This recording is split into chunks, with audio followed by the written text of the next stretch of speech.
And I will pull up my slide presentation.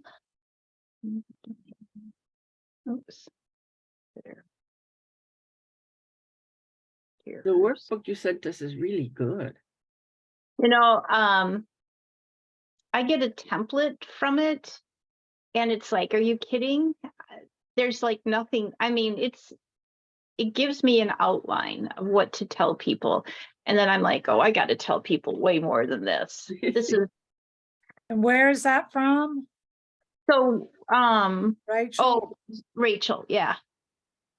And I've always done that because Yep. it would be quite actually embarrassing for me to send what she sends. And I really hope that although I've heard from most people who are in it, they just plug and play. And I'm like, Well, I don't always agree with her information.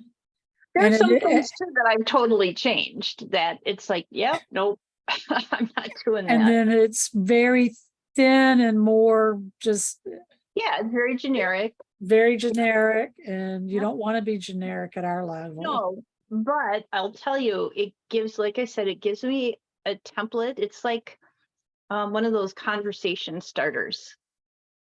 And it's like, you don't have to reinvent the wheel. You just have to. You just have to fix the flat tire and the wheel. Exactly. Well, sometimes, but not the whole car.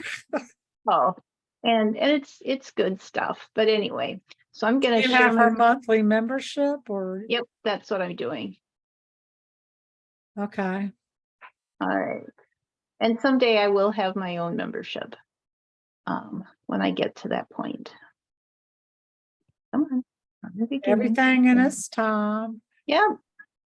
All right. So I am, well, let me ask you, because in the past I have shut my video off because I figure people want to actually look at the slide and not at my face.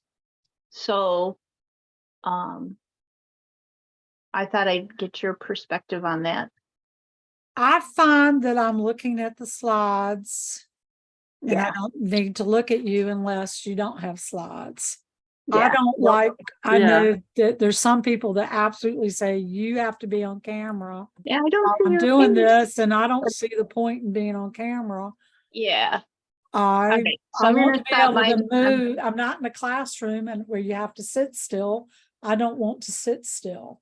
Right. I don't want to pick my nose. I don't want to worry about it. Okay, there you go. Not really. Well, I'm not really going to pick my nose, but you know what I mean. I don't care what you do if I don't have to look. That's right. It's just an expression. I know. I know what you meant. That was good. That was good. But well, I'm going back and looking at some of Dr. Rita Marie's things. I'm the only one moving around in my seat all the time. Yeah. And that could be embarrassing if you don't know somebody. Or distracting. And very distracting, right? Yeah. So if you need me for an energy on Zoom, you're in trouble. Right. So I'm going to shut my video off. And you are welcome to do the same thing. If you think you're going to have background noise, you can shut your audio off as well. I'm leaving mine on for obvious reasons. That looks delicious. All right, so we're going to welcome you guys and anybody else that might be listening to this recording. And I always like to start, you can open your microphones for this as well. Just as a little icebreaker, we often say where we're from or anything, but I wanted to change it up. So what is the emoji, especially on your phone, that you use the most?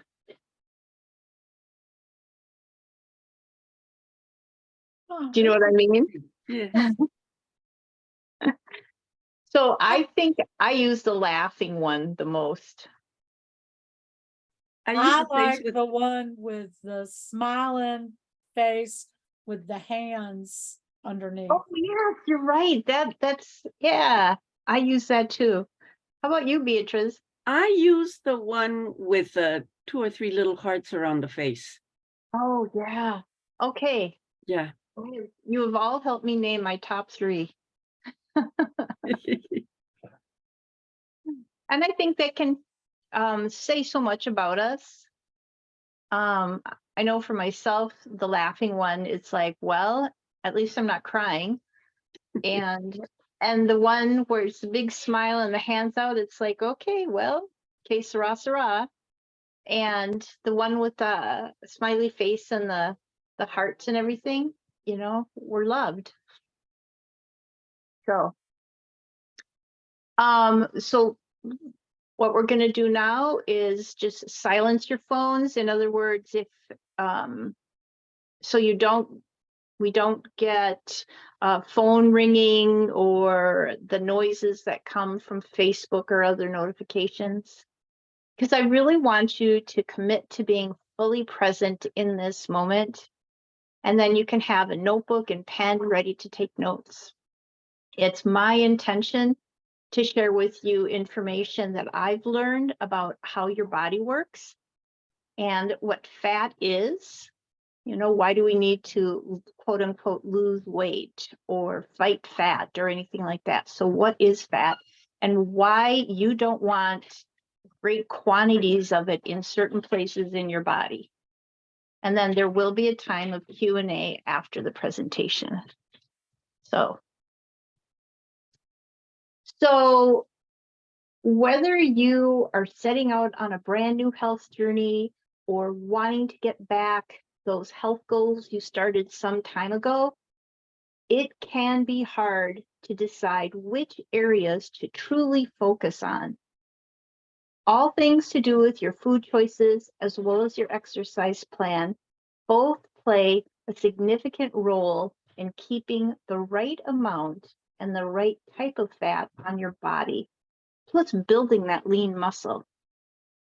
Rather than choosing to focus on one over the other, combining a good diet and exercise plan is key. Food is fuel, but it can also offer a way to look at that fat all on its own. Some foods are healthier than others and offer unique benefits for your body. So instead of just fueling your body throughout the day and giving you the energy to hit the gym to burn off calories, they do a lot of the heavy lifting for you. So originally when I was doing this theme for the month, it was like fat fighting. And it's like, I don't want us to fight our body. It's all about regulating the fat, managing it. So I wanted to give a new perspective on it. So this is kind of that Fat 101 education piece. So your body stores energy in a couple of different ways. One is through building up lean muscle mass, which results in toning your body and building up the bulk. And the second way is through fat. The source of energy that is used to power the movement of contraction in working muscles is adenosine triphosphate, otherwise known as ATP.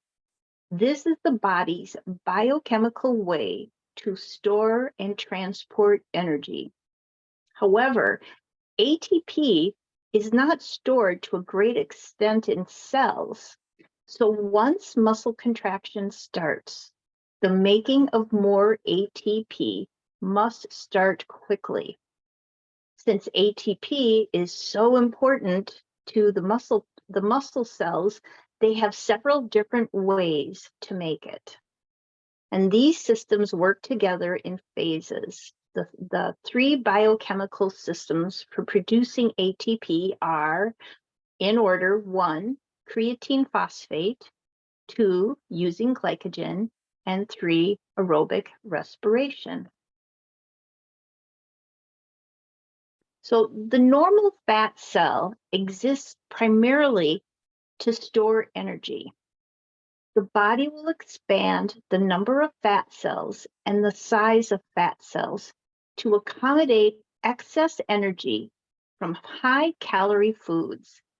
It will even go so far as to start depositing fat cells on our muscles, liver, and other organs to create space to store all this energy from calorie-rich diets, especially when combined with a low-activity lifestyle. The body starts to store fat in places around your stomach, arms, chest, and legs for a lot of different reasons. It's not always about not hitting the gym enough or having one too many brownies at dinner. Sometimes fat can be stored rather than muscle due to an imbalance in hormones, a gut health issue, or other underlying medical conditions like high blood sugar. So in addition to building a plan of action for your meals, there are 3 key areas to look into to supplement your goals. So hormones control almost every area of your life, from the amount of sleep you get each night to the way your body builds fat and muscle. When those hormones fall out of line, they cause major issues. Last month, if you go on my YouTube channel, we spoke a lot about hormones. So if this is something that is of interest to you, go back to my YouTube channel, Feeding Your Health. It's either under Feeding Your Health or Lynn DeBoer Johnson, and listen in on that. The major problem with excess fat is that the fat cells, and these are called adipocytes, do not function normally. They store energy at an abnormally high rate and release energy at an abnormally slow rate. What's more, these extra and enlarged fat cells produce abnormal amounts of different hormones. These hormones increase inflammation, slow down metabolism, and contribute to disease. This complicated pathological process of excess fat and dysfunction is called adiposopathy, and it makes the treatment of obesity very difficult. So getting your hormones back in balance is key to fighting off too much of the wrong type of fat and having the energy to reach your health and wellness goals. Be sure to get plenty of good sleep, exercise regularly, even if it's simple and low intensity, and cut back on sugar to balance out your hormones and regulate that fat. The gut is like a second brain within the body, sending signals to every corner and creating a brand new line of defense when things go wrong. Bad bacteria can grow out of control within the gut and leave you struggling to catch up with diet and exercise. There's growing evidence that people who carry excess weight tend to have a different composition of gut microbes compared with lean individuals. According to a review published in the Nutrients Journal, gut microbiota of obese people may be less diverse and contain less of the beneficial bacterial strains. Adding simple probiotic supplements, as well as adding in foods that are rich in antioxidants, helps keep your gut in good shape and supports the goal of regulating the fat on your body. Adding in certain foods can fight and regulate that fat in a lot of ways, but cutting out added sugar is one of the simplest and most effective ways to help your body get your blood sugar back under control. So what does eating sugar have to do with the fat on your body. High blood sugar levels impair normal cell function and promote inflammation, which which increases insulin resistance. And this furthers this destruction cycle. Though cells become resistant to insulin's effect on blood sugar uptake, they remain responsive to the hormone's role in fat storing, meaning that fat storage is increased. This phenomenon is known as selective insulin resistance. This is why insulin resistance and high blood sugar are associated with increased body fat, specifically in the belly area. Foods and beverages high in added sugar tend to be rich in calories, yet low in filling nutrients like protein and fiber. For this reason, also, a diet high in sugary foods has been linked to weight gain. High added sugar intake is also associated with elevated visceral fat, and this is the type of fat that sits around your organs. Having increased visceral fat is strongly correlated to increased disease risk. Eating too much added sugar over an extended period of time leaves your body depleted and can put you at risk of being insulin resistant. That bears repeating. The body then starts to store up fat as a way to deter that resistance. So, building a weight loss meal plan. Regardless of your overall health and wellness goals, there are a few key things you need to include in your meal plans. Instead of trying the latest and greatest diet craze, which doesn't offer any room for you to be an individual with unique needs, building your own meal plan gives you the power to develop something that reflects your individual needs. It can be tempting, especially as you're trying to lose weight, to skip as many meals as possible and eat in a severe calorie deficit all day.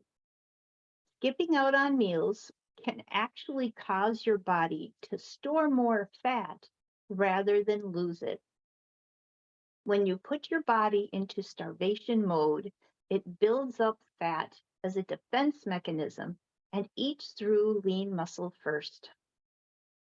When the body is starved of calories or energy, your muscle mass then declines as well in turn. And of course, with the lower amount of muscle mass, your metabolic adaptation is changed.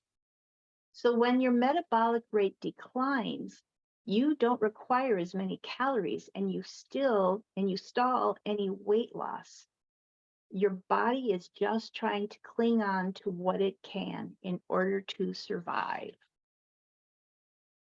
Teaching your body the right way to eat and what to eat is the first step toward healthy weight loss. Starting with a good breakfast, packed with plenty of protein as well as fruits and vegetables, gives your body a boost of energy at the beginning of the day. Eating a balanced breakfast keeps you full and focused for the morning, so you don't get so hungry that you fill up with snacks and junk food later on. Skipping a morning meal can also disrupt your body's rhythm of fasting and eating. When you wake up, the blood sugar your body needs to make your muscles and brain work their best is usually low. Breakfast helps replenish it. No one can survive on salads alone, especially if you're just getting started with a new weight loss meal plan.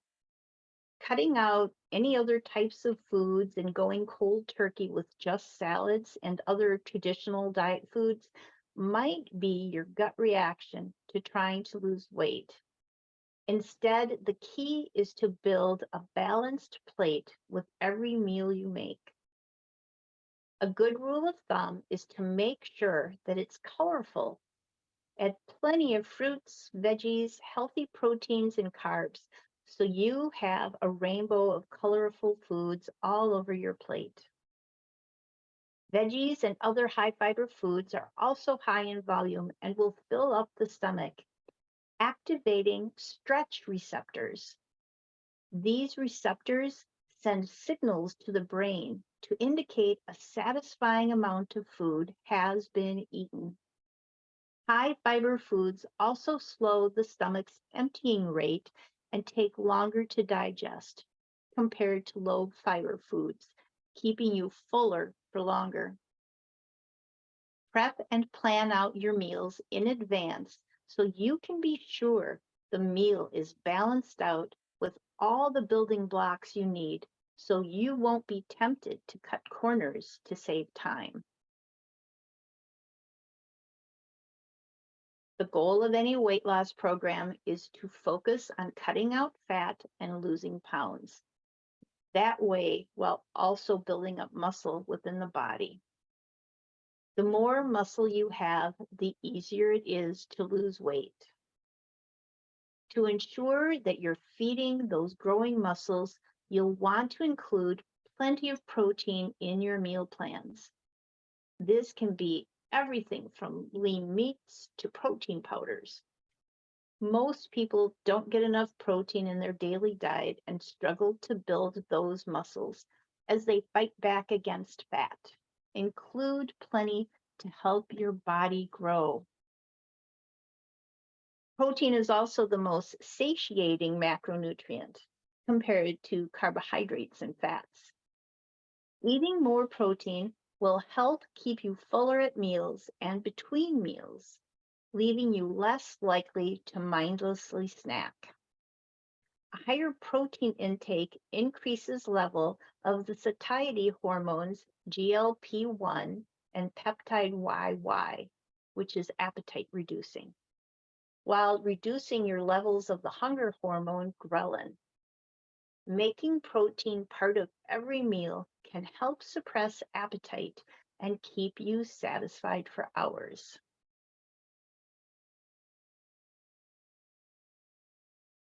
There's no way to outrun a bad diet plan, but when you have a solid meal schedule behind you, hitting the gym and getting up and getting moving can help you regulate the fat and do it fast. While you're at the gym, there are a few key things you want to be doing. The simple act of walking is a great way to burn calories and lose fat. No need to suddenly take up marathon running or kickboxing to get great results. Paired with a good diet plan, going on daily walks and attempting to hit 10,000 steps each day can help you drop weight. Consistency is key when it comes to any type of exercise, walking included. You won't see the same type of results if you don't stick to the plan each week. Physical activity, such as walking, is important for weight control because it helps you burn calories. If you add 30 minutes of brisk walking to your daily routine, you could burn about 150 more calories a day. Of course, the more you walk and the quicker your pace, the more calories you'll burn. However, balance is important. Overdoing it can increase your risk of soreness, injury, and burnout.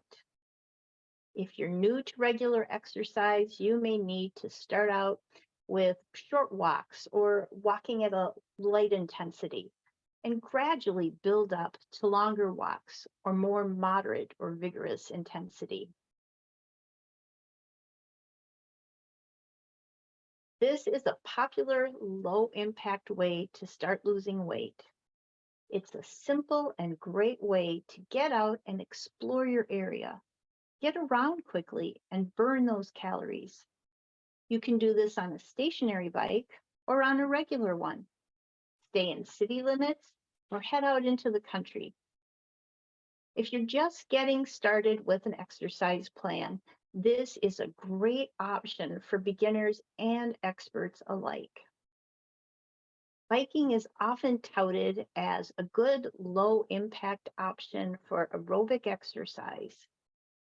It allows you to get your heart rate up with less wear and tear on your knees, ankles, and other joints compared with running or jogging. It can also help boost your heart and lung health, improve your blood flow, build muscle strength, and lower your stress levels. It's also a good way to help you shed extra pounds. That's because you can burn an impressive number of calories while you're pedaling, especially if you cycle beyond a leisurely pace. Steady, moderate cycling burns about 300 calories in 60 minutes. But you can burn more than that if you increase the intensity. In fact, a 155-pound person can burn as many as 298 calories in a 30-minute bike ride if they pedal at a 12 to 13.9 mile per hour pace. A person who weighs 185 pounds can burn 355 calories by cycling at this pace. Heading to the gym and hitting the weight racks can be intimidating when you're just starting out. But getting in some good reps while weight training is one of the best ways to keep replacing fat and building muscle. Lean muscle mass naturally diminishes with age. As you increase your muscle mass, you also increase the number of calories you burn at rest, resulting in better metabolism and a lower percentage of body fat over time. In fact, it can increase your metabolism to help you burn more calories. Studies show that strength training directly stimulates your metabolic rate, leading to more calories burned after your workout. It does this via a process called excess post-exercise oxygen consumption. Essentially, your body uses stored energy to restore and repair itself after a session of lifting weights.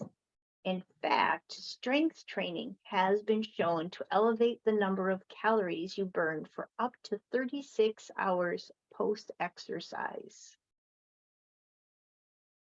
And so now we're going to get into some of the metaphysical, if you want to call it that. So Jupiter it's the planet of growth and expansion, but it's also abundance and prosperity, and it shows itself within the physical body as a generally large frame and build with a tendency towards obesity and weight gain, or just a generally solid structure. They tend to be relatively warm-blooded as they are oftentimes well insulated.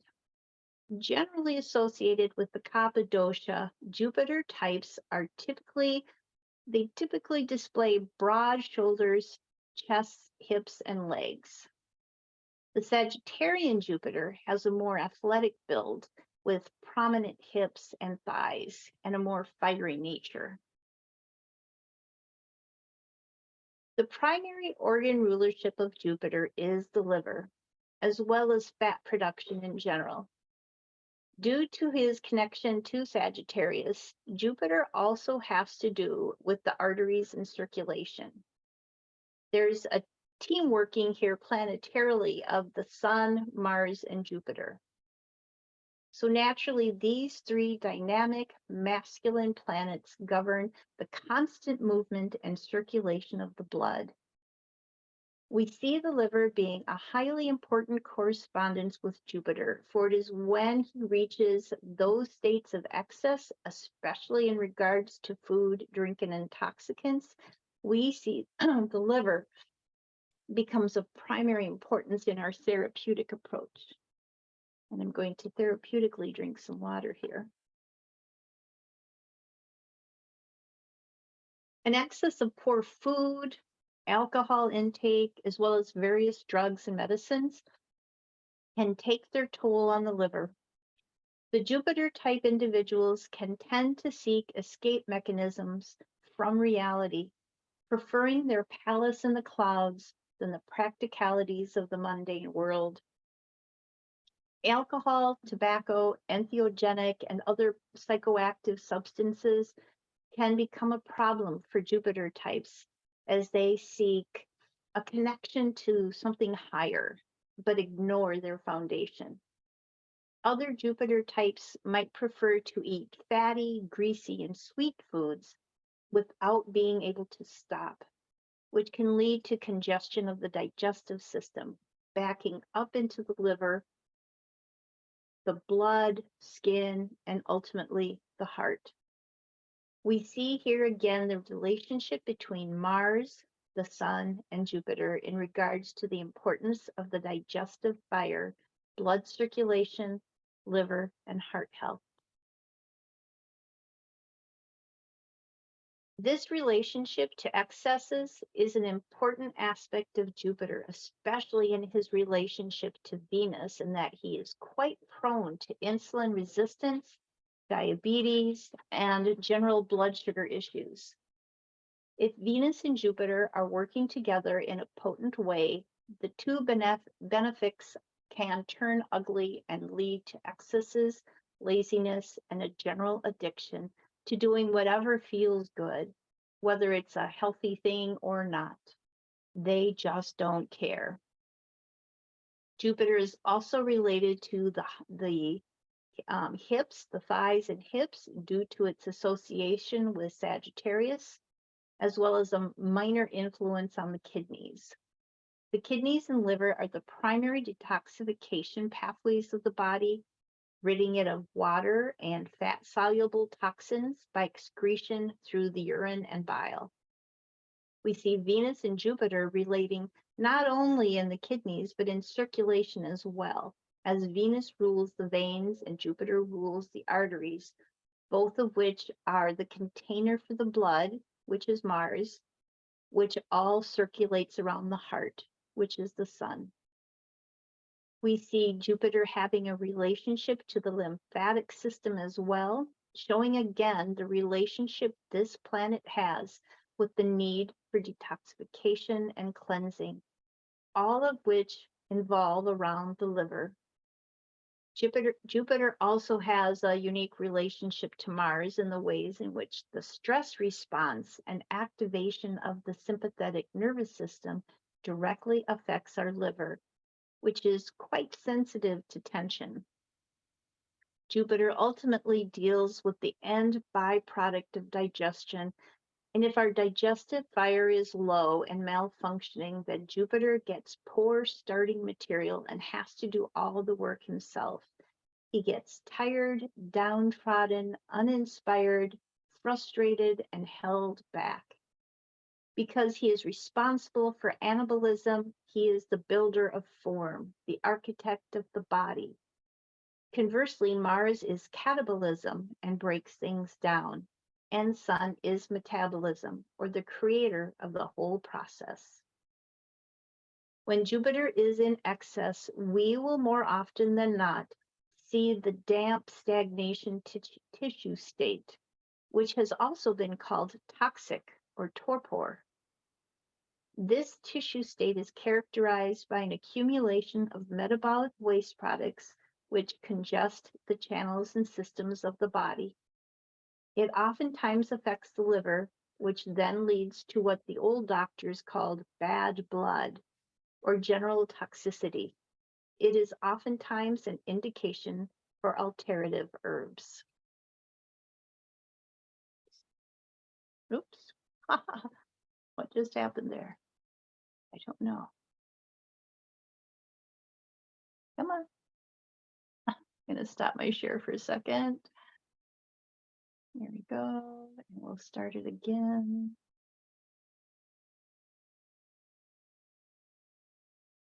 Huh? Huh? Hold on a second.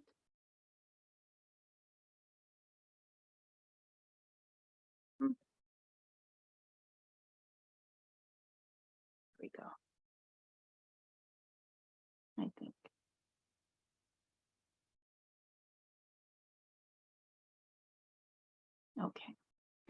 No, I just have to go back to my share and start again. All right, so now we're moving into fat regulating versus fat fighting foods. So, there we go. So, you've got your meal plan basics and your exercise plan in hand, and you're ready to introduce some fat blasting foods into your life. On their own, these foods won't do as much for you as you might think. But paired with exercise and an overall diet plan, the sky's the limit with how much they can impact your health and weakness. Oops, forgot to, here we go. So,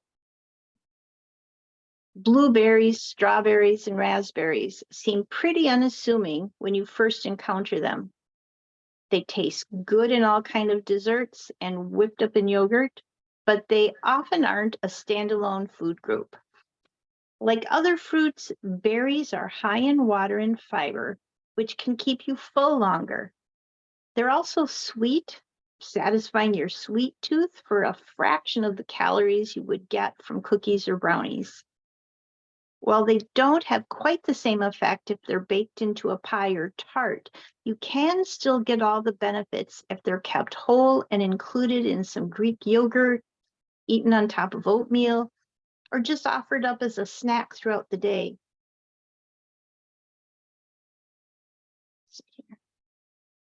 Blueberries are by far the most antioxidant-packed berries you'll find at your local supermarket, but don't discount the power that strawberries, raspberries, and the like can have on your fat-burning mission. As part of your balanced and colorful plate, include a handful in your next meal plan. They're simple to snack on, and the burst of natural sugars acts as a way to help keep you awake, full, and focused throughout the day.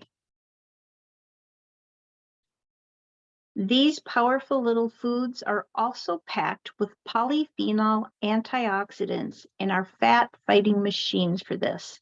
They also prevent fat from forming. The antioxidants in berries bind to the toxins in your body that cause fat to sit stubbornly in your system. As they move through, they carry away these toxins, moving the issue and freeing your body to build back better. Blueberries are also a potent source of resveratrol, an antioxidant which an International Journal of Obesity study showed could convert excess harmful white fat in mice into calorie-burning beige fat, which correlated with a 40% decreased risk for obesity. While they don't have quite the same effect if they're, oh, I said that already. I think I just repeated myself. That's okay. Berries are good. That's what's really most important here. We have some berries around here called aronia berries, and they're quite good. All right, eggs. The lowly little egg packs a punch. Each egg is only 75 calories, but includes 7 grams of protein. Your body burns more calories as it digests eggs than if you were to choose a more calorie-heavy breakfast like donuts or pancakes. So eggs can help with weight loss. While eggs were on the no-go list for a while due to having more saturated fats involved, they've been recently removed from that list. About 1.6 grams is saturated fat, and the rest is polyunsaturated and monounsaturated fat. Whole eggs have actually been linked with a reduced risk of heart disease in some studies, so they've been recently removed from that naughty list.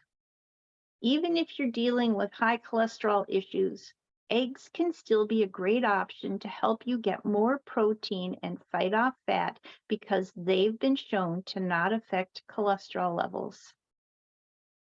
Eggs are also one of the best sources of choline, a major fat-burning nutrient that helps turn off the genes responsible for belly fat storage.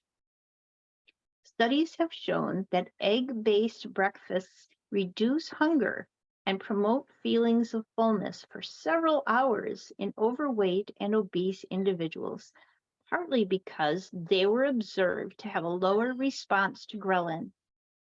Eggs are also a great source of high-quality protein, which increases metabolic rate by about 20 to 35% for several hours after eating, based on several studies. So not only are eggs delicious, but they can also be prepared in a wide variety of ways, which gives you a lot of versatility in your diet. Pair them with some veggies and make an omelet, scramble up a few with some salt and pepper, or just fry an egg in some olive oil to make the perfect crispy breakfast. While traditionally considered a breakfast food, eggs can be eaten at any time of day and make for a great snack or supplement to your meal later on. Green tea is excellent for weight loss because of its thermogenic properties. This means that it speeds up the body's metabolism, helping to burn more fat. Green tea also contains catechins, which are natural antioxidants that further help boost metabolism and promote weight loss. Green tea also contains catechins, more specifically epigalacticin gallate, which is EGCG, which are natural antioxidants that further help boost metabolism, promote weight loss, and the loss of belly fat, speed the release of fat from cells, and actually turn off fat genes due to their catechin levels. To burn fat, your body must first break it down in the fat cell and move it into your bloodstream.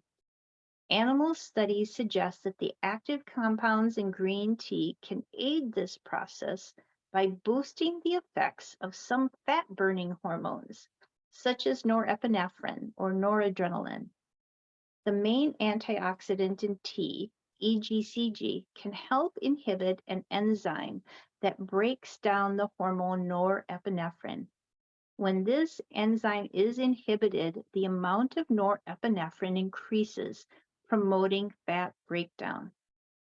In fact, caffeine and EGCG, both of which are found naturally in green tea, may have a synergistic effect. Ultimately, your fat cell breaks down more fat, which is released into your bloodstream for use as energy by cells like muscle cells. Black tea leaves contain many beneficial compounds. One of green tea's compounds is caffeine. Although a cup of green tea holds much less caffeine, usually it's 24 to 40 milligrams, than a cup of coffee, which is usually 100 to 200 milligrams, it still contains enough to have a mild effect. Caffeine is a well-known stimulant that has been found to aid fat burning and improve exercise performance in numerous studies. Additionally, green tea has been shown to improve insulin sensitivity, which can also aid in weight loss. By keeping blood sugar levels stable, green tea can help to prevent cravings and overeating. Overall, green tea is a great tool for weight loss. It can help to increase metabolism, burn fat, and reduce cravings. If you're looking to lose weight, green tea is a great addition to your diet. Chia seeds are a tried and true breakfast staple. They have a lot of amazing benefits that make it a great choice if you're looking to regulate fat and lose weight. There are a few key things that make chia seeds a great choice for regulating your body fat. First, they're packed with fiber, which helps keep you feeling fuller for longer. Second, they have a high protein content, which helps boost your metabolism and burn more fat. And lastly, they contain omega-3 fatty acids, which are great for reducing inflammation and promoting a healthy immune system. Chia seed contains 19% protein, a similar amount to other seeds, but more than most cereals and grains. High protein intake is associated with increased fullness after meals and reduced food intake. Notably, these seeds offer all 9 essential amino acids and are thus a high-quality plant-based protein. Excuse me.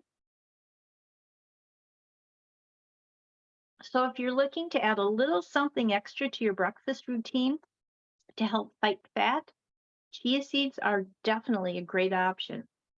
In addition to being a great fat fighter, chia seeds have a whole host of other health benefits. They're high in antioxidants, which can help protect your cells from damage and reduce the risk of chronic disease. It can be tempting to pack your chia seed pudding full of sugar and to spice it up a little. When you do pack it full of sugar or other flavors, you lose a lot of the benefits. Instead, stir in a little bit of cinnamon or nutmeg to give it some flavor without adding extra calories. And here is a little bit of a recipe that when you watch the replay, you can give it a shot. Cinnamon is one of the flavors that we use the most, but don't always get all the benefits from. This little spice has been shown to curb your appetite, especially in anyone who might have type 2 diabetes. It's easy to use and can be added to almost any type of food you're eating, from yogurt to your coffee in the morning. Some studies suggest cinnamon may have a stabilizing effect on blood sugar levels. This could curb your appetite, particularly in people with type 2 diabetes. By curbing your appetite and helping you feel fuller for longer, cinnamon fights off those afternoon munchies, which can lead you to binge on snacks and sweets that don't offer much in the way of nutritional value. Cinnamon also contains powerful antioxidants called polyphenols that are proven to alter body composition and improve insulin sensitivity, which means it keeps blood sugar stable, preventing hunger-inducing spikes and crashes. Cinnamon also fights inflammation as it is calming on our digestive tract, which is part of how it helps blood glucose remain balanced. Adding a dash of cinnamon to your meals can help stabilize your blood sugar, reduce fat storage, and keep you satisfied for longer. While we see cinnamon added to almost every type of sweet treat imaginable, it's overloaded by the sugars and fats in those treats. Adding it as a supplement to your coffee, yogurt, or chia seed pudding gives you all the benefits without the added sugar. So, the takeaway from all this: everyone wants a shortcut to losing weight and fighting off fat, but there's no quick fix to this type of problem. Instead, it's all about focusing on making small changes that add up over time. Combining food and exercise leads to results. You can't eat your way to health, and you can't outrun a bad diet. The two in concert and combination are what lead to sustainable results. There are some key foods that play a significant role in helping fight back against fat, including berries, coffee, eggs, chia seeds, and cinnamon. Each has benefits on its own, and when brought together with a solid exercise plan and a balanced diet overall, there's no end to the changes you'll see in your life. To see sustainable results, dedication is key. Eating eggs once every 6 months won't give you the kind of benefits you want, especially if you are eating chips and bologna sandwiches the rest of the time. staying on the path and continuing to eat well, exercising regularly, becoming aware of the things that are roadblocks to your goals is where you'll start to see results. You can't cheat and hack your way to health, but you can find the things you can do to support the health that already exists in your body. These foods help you regulate the fat in your body and continue to build lean muscle mass, creating a cycle that continues to regulate fat even when you're at rest. No two people are alike, and each diet and exercise routine will look different from your neighbors. Don't get discouraged if you don't see the same type of results as quickly. Stay the course and continue working toward those goals. There's no time like the present to get started creating your own meal and diet plan and fighting fat in every possible way, from foods to exercise to staying consistent. And that's a wrap. So I want to thank you for being here. You can contact me at lynn@feedingyourhealth.com. You can go to my website, feedingyourhealth.com, or you can join me on my Facebook group, Sage Wisdom. And the floor is open for Q&A. All right. I have a question about the eggs, Yes, ma'am. because that's one of the things that Dr. Rita Marie is adamant about, that you eliminate in the top 7. But I find I feel better when I eat an egg. Well, and that's what's most important, right? How are you feeling? When someone's doing an elimination diet, I think it's fine to eliminate them as part of that. And then when you add them back in during the provocation part, see how your body reacts. And that's why I really promote the individuality of it. Right. And Well, I think the reasoning is, like, peanuts is inflammatory. I think corn is because of the GMO process about it. And then dairy, you don't really need dairy for calcium, like the milk industry has us believe. Right, and it can be insulinogenic. But again, it's what does your body need? And so my goal is to empower you to listen to what your body says. If your body's going, man, I could use an egg, have an egg. Well, and I'm See what careful you about do. it.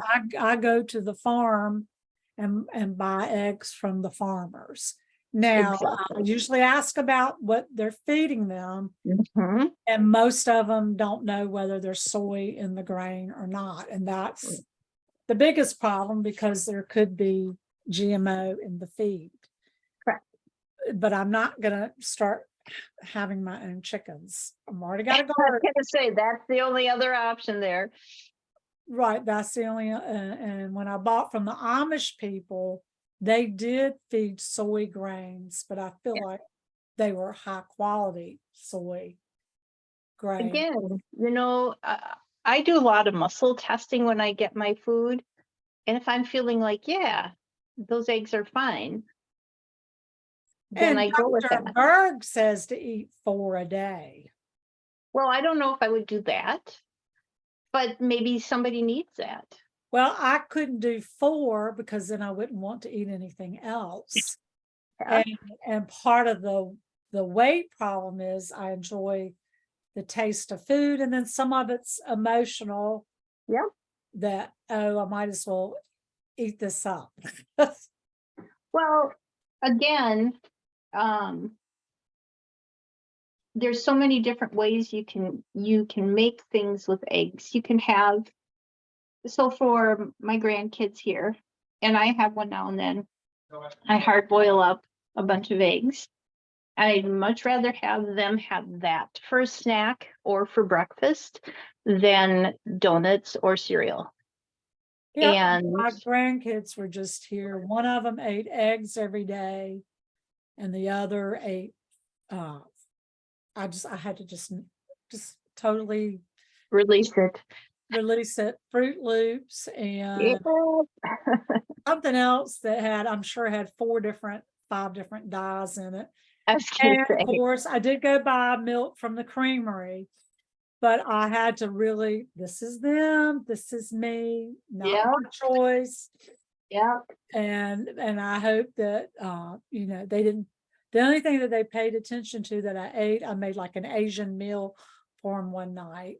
And I got the bamboo steamer out. They had never seen that. I got the sriracha out and had one of them crush the sesame seeds, but I didn't add the seaweed to it because I wanted them to make sure they at least did the sesame seeds. right. And so tried to do some different things like that. But when it came to snacks, you know, they were not eating fruit, they were eating, or boiled eggs, they were eating Doritos and Cheetos. It was just like, oh, Yes. Yeah, it's you know, just- and it's one step at a time, and you're leading by example, right? yeah, but they're not around me enough. But they would do the smoothies. They did like the smoothies I made, but nothing green. You know, they were all like peaches and milk, and I'd slip Yeah. some protein powder in there. But then the other question I have, I'm supposed to drink, is green tea the same as matcha tea? It's a type of matcha tea, or Okay. matcha tea is a type of green tea, I should say. But it's so gritty. That's what I don't like about The it. matcha tea. Yeah, or the green tea, yeah. Oh, well, I just buy green tea bags. I don't eat it all the time or I have drink the it all the powder, I have time. the powder, and it doesn't, I don't know that I don't really like it, I don't think. Um, And even my genetics self-decode, that's one of the recommendations that I have, matcha tea or green tea, but it's the same thing, right? pretty much when I had some clients use the Viome and it came up, that was like a superfood for them. But you know, matcha tea, it's good for your heart, your weight, because it's got such a good high antioxidant content. And trying to think what else. I You didn't think, have any mushrooms listed in your list. you know, this is why I kept emphasizing an overall health plan. Right? I just chose 5 diverse things. I didn't choose fish either, and fishes can be really good. So I just chose 5 diverse things. Oh, that wasn't what Rachel chose. It was on the list of things that she had talked about, but I just added more information about it. With the matcha tea, I think as I'm trying to remember in my brain more, it's grown differently than regular green teas. I think the farmers like have to shade the plants. I think the for matcha is matcha. more of a ceremonial type, isn't it? Well, it is ceremonial, but because it has lack of that direct sunlight, it increases the chlorophyll production. And so that increases the amino acid content. That's why if you look at a matcha green tea plant, it's darker green than a regular green tea. Mm. And they do, I think you're right, they do grind it into a fine powder. They're from the same plant. They're from the, but they're just, they're just grown differently. I think matcha has more caffeine along with antioxidants. Green tea is usually in the form of a tea bag. Yeah, and that's the only one I use. Yeah. So matcha is actually the 100% green tea leaves. They're just ground up. But they're also grown differently. And they're more concentrated. Yeah. And regular green tea goes through a much longer processing during production, which means leaves are left in the sun for longer. Yeah, so they have more chlorophyll. Right, so matcha bushes are kept specifically under cover to increase the chlorophyll and amino acids. Yep. But they both taste grassy to me.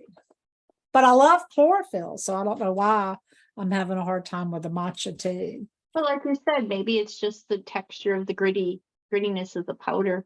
Yeah, that's probably something I need to add something to it. Yeah.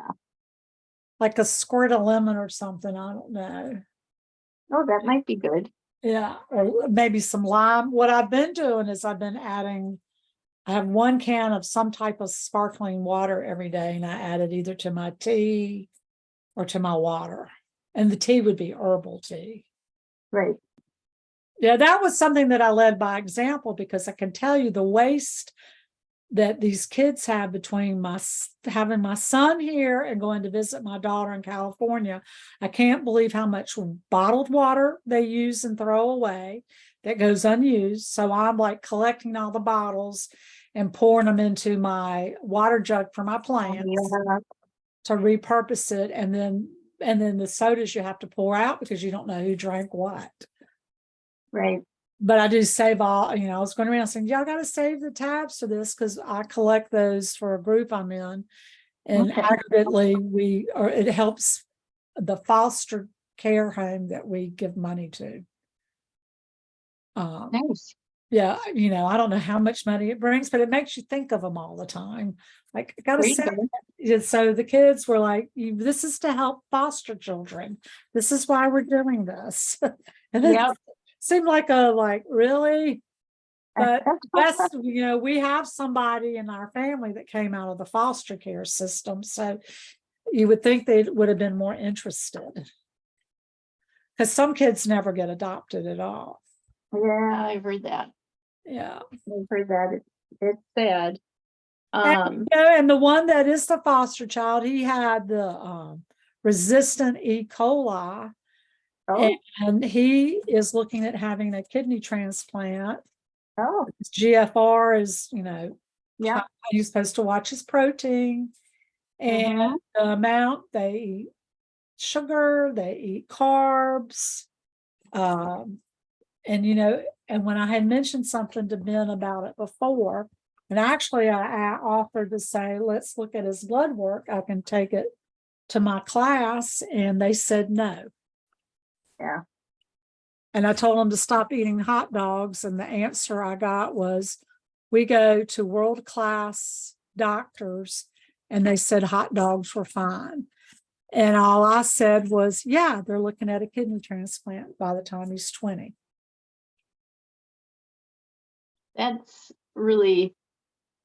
That just reminds me when I took Macy to a doctor and he asked her about her bowel movements. I was like, okay. And he said, do you have them every 2 or 3 days? And I went, what? I said, no, that would be constipation. He goes, no, it's not. He actually said And it's not. he said, no, constipation is if you go once a week or something. So. And then that's when you want to say, well, how often do you go, doctor? He did say he only goes every maybe 3 or 4 days, but he had belly fat. So anyway, it just always surprises me the difference in perspective of what we're taught. Well, it's like the vitamin D. If you're at 35, well, I was at 33 and then I got it up to 48, and the doctor didn't want to test me again. And she said, well, you're fine. And I said, well, I don't want to be at 48. I don't want to be fine. I want to be optimal. I want to be at 65. And they made me sign a piece of paper that I would pay for it if the insurance didn't cover it. I said, well, actually, it's cheaper for me to do it this way because I don't have to drive 45 minutes to the lab in Jacksonville. Saves me half a day. Yep. And somehow the insurance did pay for it that time, but I had to beg to get my vitamin D checked to start with. Interesting. It just, I don't lay any blame on them because that's what they're taught. And just like I have to teach what I've been taught and what I've learned. And the by thy fruits you will know them, because that's the end result. The end result I and want then- for somebody is that they're in good health and they feel good. Well, and you can't, it's just like with my children. My daughter eats healthier than my son, but they eat all snacks all day. They eat all day and they eat a lot of carbs. But because they're organic snacks, they think they're eating healthy. And then of course my son thinks they eat healthy for the most part, and they don't.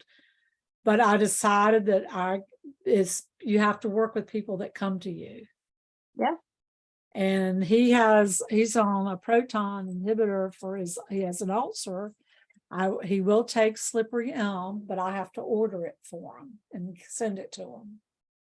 And I said, you really need to take it every day, not just when you remember. Let's start Right. your gut healed. But I said, you need to be off dairy and you need to be off grains. He said, well, somebody else told me that. It's like, Not just you. and it takes somebody else telling them, but it's till you get serious about it. You can't do anything. Well, nice presentation, good topic. Thank you. 5 top foods, right? Top 5 foods for weight loss. For weight loss. And that's the most researched word or Mhm. topic is weight loss. Mm-hmm. Because I looked it up, and then I think diabetes, and then it was something weird. Oh, not insulin resistance. Like painting your house. Oh, Yeah. good. Yeah. Okay. So it was weight loss, diabetes, and something random Painting your house. are the most Okay. searched out topics. It's like, okay. Interesting. So people Um, care about, so in a way, people care about what things look like, whether it's your Well- body or your house. Right. That's a really good point. And there's nothing wrong with being concerned with how you appear to others. That's kind of a survival strategy. But what's really important is that who you are on the inside shines out. And that's kind of where I came from, is how you look, your weight isn't just a vanity thing. There's real health components to it, with understanding fat and protein and all of that within your body. Now, do you use chronometer? Chronometer? Uh-huh. No, not at this point in time, at least. I like Lose It because it's only $19 a year. Which one? Lose It, and they also use your genetics. They give you, if you load up your genetics. Sounds familiar. But what I can't figure out, it has Advent, and you can look at what your clients are eating, but I haven't been able to figure out how to connect the two where I don't have to pay for it. But then I thought, well, that would be a good bonus if somebody decides to work with you, to give them Lose It and pay the $19, and then you get a commission on it. And then but I have to write them and ask them how that works. Right. Called Lose It, LOSEIT. I found chronometer very complicated, and really what you need to know is you just need to know the division of how much fat, how much carb, and how much protein. I don't know you need to know all the other stuff necessarily. Right. But Unless everybody will be a little bit different. Not Yeah. a lot, but a little bit. And when I first start working with people, it's getting them into that routine. And quite frankly, when I start working with people, we first work on bowel movements, and then we might work into an elimination diet. Most people will find that quite cumbersome. So we just do a limited version of that. And then I move into the leaky gut protocol. Okay, Um, well, are we still recording? Oh, yeah. All right, let's see here. So I did have a question for you that's okay to ask, that's not about weight loss. Hold on a second. I'm recording.